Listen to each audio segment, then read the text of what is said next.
அடுத்த பகுதியில் நம்ம பார்ப்போம். ಯಾಕೆ ಇದನ್ನ ಹೇಳ್ತಾ ಇದಾರೆ ಅಂದ್ರೆ ಬರುವಂತ ಭಾಗದಲ್ಲಿ ನಾವು ನೋಡ್ತೇವೆ.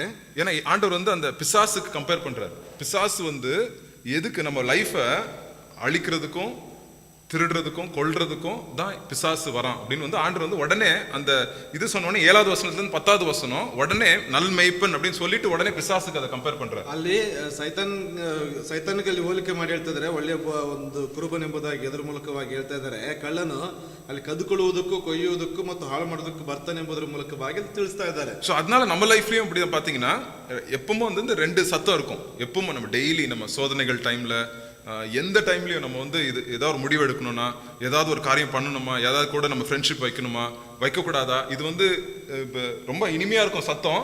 அது ஃப்ரெண்டு மூலியமா கூட வரலாம். பட் அது வந்து கர்த்தருடைய சத்தமா, மெய்ப்பனின் சத்தமா, இல்லாட்டி அந்நியனின் சத்தமா அப்படின்னு ஆண்டவர் வந்து நம்மளை தெரிஞ்சுக்க சொல்றாரு. ನಮ್ಮ ಜೀವಿತದಲ್ಲಿ 2 ವಿಧವಾಗಿರ್ತಕ್ಕಂಥ ಶಬ್ದಗಳು ಬರ್ತದೆ. ಸ್ನೇಹಿತರಿಂದ ಆಗಿರ್ಬೋದು ಅಥವಾ ಇರ್ತಕ್ಕಂಥ ಒಡನಾಟಗಳಿಂದ ಬರುವಂಥದ್ದು. ಅದರಲ್ಲಿ ನಾವು ತಿಳಿದುಕೊಳ್ಳಬೇಕಾಗಿರ್ತಕ್ಕಂಥದ್ದು ಏನಂತಂದ್ರೆ ಇಂಪಾದಂಥ ಒಂದು ಧ್ವನಿ ಕೇಳಿಸ್ತದೆ, ಅದು ದೇವರ ಧ್ವನಿಯ ಅಥವಾ ಇರ್ತಕ್ಕಂಥ ಲೌಕಿಕವಾದಂಥ ಧ್ವನಿ ಎಂಬುದಾಗಿ ನಾವು ತಿಳಿದುಕೊಳ್ಬೇಕು. அங்க வந்து ஒரு வசனம் இருக்கு பாருங்க, 9வது வசனம் படிங்க. யோவான் 10வது அதிகாரம் 9வது வசனம். இயேசு கிறிஸ்து வந்து என்ன பண்ணுவாராம்? ಅಲ್ಲಿ மைக் ஓகே. நானே வாசல், என் வழியாய் ஒருவன் உட்பிரவேசித்தால் அவன் ரட்சிக்கப்படுவான். அவன் உள்ளும் புறமும் சென்று மேய்ச்சலை கண்டடைவான். மேய்ச்சலை கண்டடைவான் அப்படின்னா ஆண்டவர் வந்து நம்மளுக்கு எங்க நல்ல தீனி கிடைக்கும், எங்க நம்ம வந்து ஸ்ட்ராங் ஆகும், எங்க நம்ம வந்து புஷ்டியா ஹெல்த்தி ஆகும் அப்படின்றது ஆண்டருக்கு தெரியும். ಅಲ್ಲಿ ದೇವರಿಗೆ ಗೊತ್ತಿದೆ ಎಲ್ಲಿ ನಮಗೆ ಮೇವು ಸಿಗ್ತದೆ, ಎಲ್ಲಿ ಅವರು ಪುಷ್ಟವಾಗಿ ಬೆಳೀತಿರತಕ್ಕಂಥ ಸಂಗತಿ ದೇವರಿಗೆ ಗೊತ್ತಿದೆ. ஸோ அதனால ஆண்டவர் வந்து இந்த அருமையான இந்த நல்மெய்ப்பன் அப்படின்ற இந்த இதை வச்சு வந்து ஆண்டவர் நம்மளுக்கு அதை சொல்றாரு. பிசாசு வந்து உங்களை அழிக்க வரான், உங்க ஃபேமிலியை, உங்க சந்தோஷத்தை, உங்க சமாதானத்தை, உங்க வாழ்க்கையை. பட் நானும் அது வந்து என்னது, the thief came to steal, kill and destroy. நானும் அது உங்களுக்கு ஜீவன் கொடுக்கவும் அது பரிபூர்ணமாய் கொடுக்க ஆண்டவர் வரேன் அப்படின்னு சொல்லி ನೋಡ್ತೇವೆ. ಕುಟುಂಬಗಳಲ್ಲಿ ಸೈತಾನ ಏನ್ ಮಾಡ್ತಾನೆ ಅಂದ್ರೆ ಅದನ್ನು ಕದ್ಕೊಳ್ಳುವುದಕ್ಕೆ, ಒಡೆಯುವುದು, ಕಾರ್ಯಗಳಿಗಾಗಿ ಬರ್ತಾನೆ. ಆದ್ರೆ ಯೇಸು ಕ್ರಿಸ್ತ ನೋಡುವುದಾದ್ರೆ ನಾನಾದರೂ ಅವುಗಳಿಗೆ ಜೀವವು ಇರಬೇಕೆಂಬುದಾಗಿ ಮತ್ತು ಸಮೃದ್ಧಿ ಆಗಿರಬೇಕೆಂಬುದಾಗಿ ಬರ್ತಾ ಇದ್ದಾನೆ ಎಂಬುದಾಗಿ. ஸோ அதான் ஆண்டவருடைய விருப்பம் நம்ம வாழ்க்கையில. ಅದೇ ದೇವರ ಒಂದು ಆಸೆ ನಮ್ಮ ಜೀವಿತದಲ್ಲಿ. சில டைம் வந்து நம்ம என்ன பண்ணுவோம், நம்மளுக்கு அந்த கல்லனுடைய சத்தம் தான் ரொம்ப இனிமையா இருக்கும், ரொம்ப ஜாலியா இருக்கும். அதை நம்ம சில டைம் பின்பற்றிடுவோம். ಅಲ್ಲಿ ನೋಡ್ತೇವೆ ಆ ಒಂದು ಕಳ್ಳನ ಧ್ವನಿ ನಮಗೆ ಬಹಳ ಇಂಪಾಗಿರ್ತದೆ, ಬಹಳ ಒಂದು ಸಮೃದ್ಧಿ ಆಗಿರ್ತದೆ. ಅದನ್ನ ನಾವು ಹಿಂಬಾಲಿಸ್ತೇವೆ. அதை வந்து நிறைய வாட்டி நம்ம வந்துட்டு அதை வந்து நம்ம தவறி நம்மளுக்கு வந்து அது ரொம்ப நம்ம வந்து ரொம்ப வேதனையில உண்டாயிரும் நம்ம லைஃப்.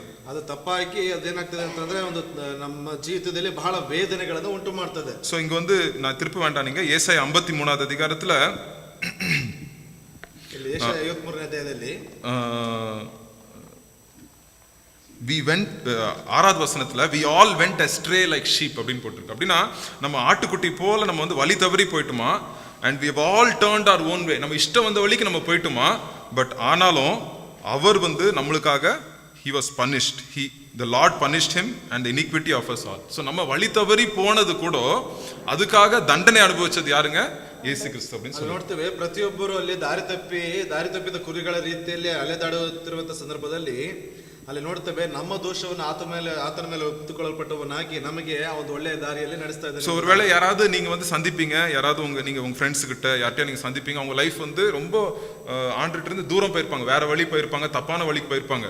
ஸோ நீங்க இந்த வசனத்தை சொல்லணும். அவங்களுக்கு என்ன சொல்லணும்?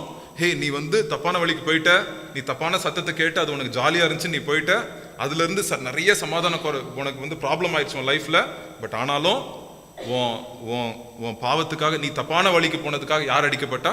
இயேசு கிறிஸ்து அடிக்கப்பட்டாரு. ஸோ இப்போ நீ வந்து உனக்கு ஏசப்பா ஜீவன் கொடுக்கணும், பரிபூர்ண ஜீவன் கொடுக்கணும்னு ஆசைப்படுறாரு அப்படின்னு நீங்க வந்து என்ன பண்ணணும்?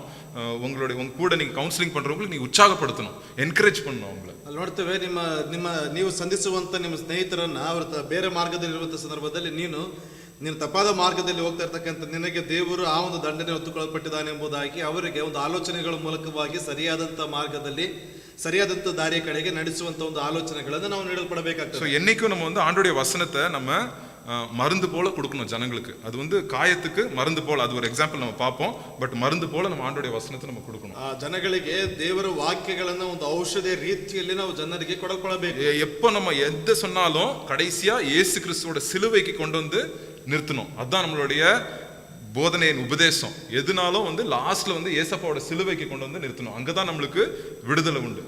ಏನೇ ಎಲ್ಲ ಕಾರ್ಯಗಳಲ್ಲಿ ಕೊನೆಯದಾಗಿ ನೋಡೋದಾದ್ರೆ ಯೇಸು ಕ್ರಿಸ್ತನ ಶಿಲುಬೆಗೆ ಬಂದು ನಾವು ನಿಲ್ಲಿಸಲ್ಪಡಬೇಕು. ಯಾಕಂದ್ರೆ ಅದೇ ಮುಖ್ಯವಾಗಿರ್ತಕ್ಕಂಥ ಒಂದು